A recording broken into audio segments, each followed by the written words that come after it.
Assalamualaikum. I hope you all are fine and doing good. Welcome to a new lecture. In this lecture we will check how we can find the union and intersection in the sets.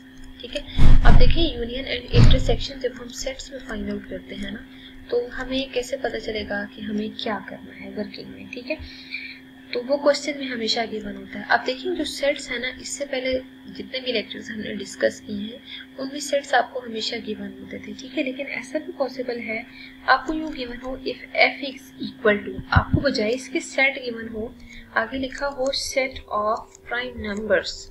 ठीक है, means ये set of prime numbers है less than और equal to, less than equal to 17. ठीक है, less than और equal to यहाँ आएगा.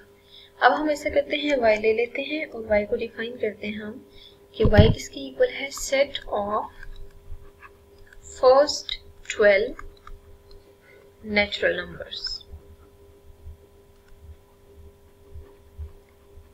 ठीक है, और आप इसको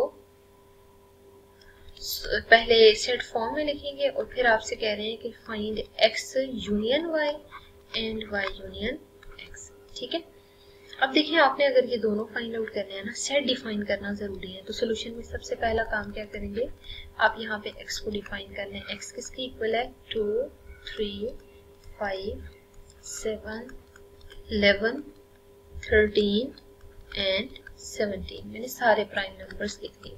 ठीक है, अब आप y डिफाइन कर लें. y किसकी इक्वल है, नेचुरल नंबर्स का सेट है, तो नेचुरल नंबर्स को आप यहाँ पे लिख लें. ठीक है, आप देख सकते हैं फर्स्ट 12 नेचुरल नंबर्स का मतलब है आपने 12 तक लिखना है. ठीक है, नाउ अब जो आपको क्वेश्चन में डिमांड की गई है ना, आपने उसके अकॉर्डिंग x यूनियन y भी निकालना है और y यूनियन x भी निकालना है. पहले हम ऐसा करते हैं, x सेट लिख लेते हैं. That is 2, 3, 5, 7, 11, 13. ठीक है, यूनियन y की जगह फर्स्ट 12 नेचुरल नंबर्स लिख लें.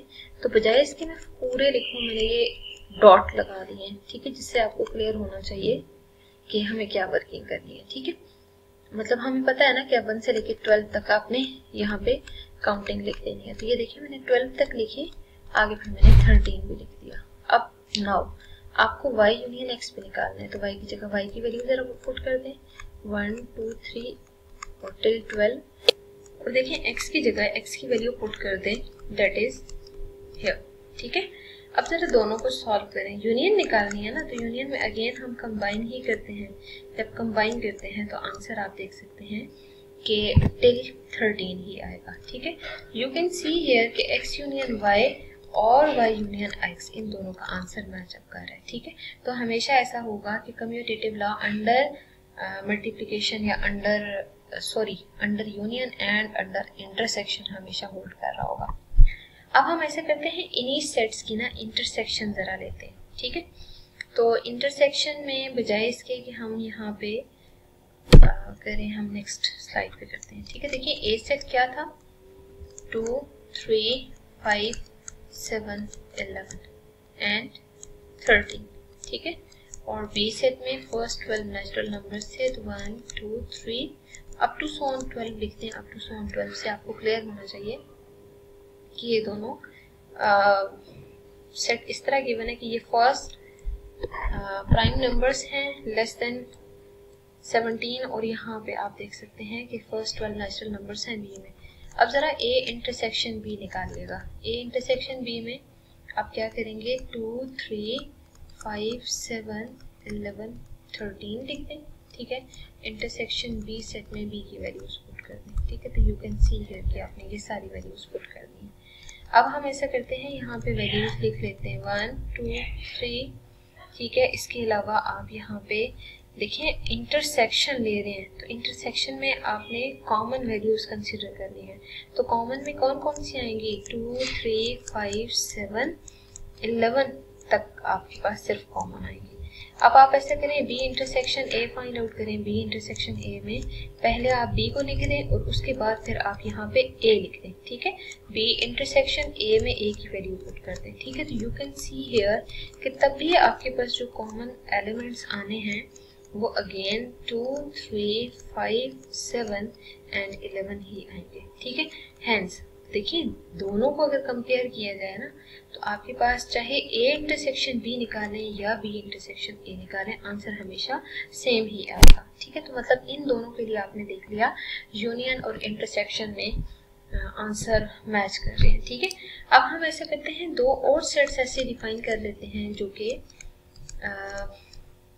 डिस्टिंक्ट हो, जैसे एक 1, 2, 4, 5 हो, ठीक है। और बी सेट हम लिख लेते हैं 11, 12, 14 एंड 15 लिख लेते हैं, ठीक है। तो यू कैन सी हियर अगर हमें इनमें A union B find out करना है ना, तो प्रॉब्लम नहीं है, क्योंकि यूनियन में तो कंबाइन करके आप सारे एलिमेंट्स लिखते होते हैं, तो वो तो इजीली आप इन एलिमेंट्स को ट्रेस कर सकते हैं, ठीक है।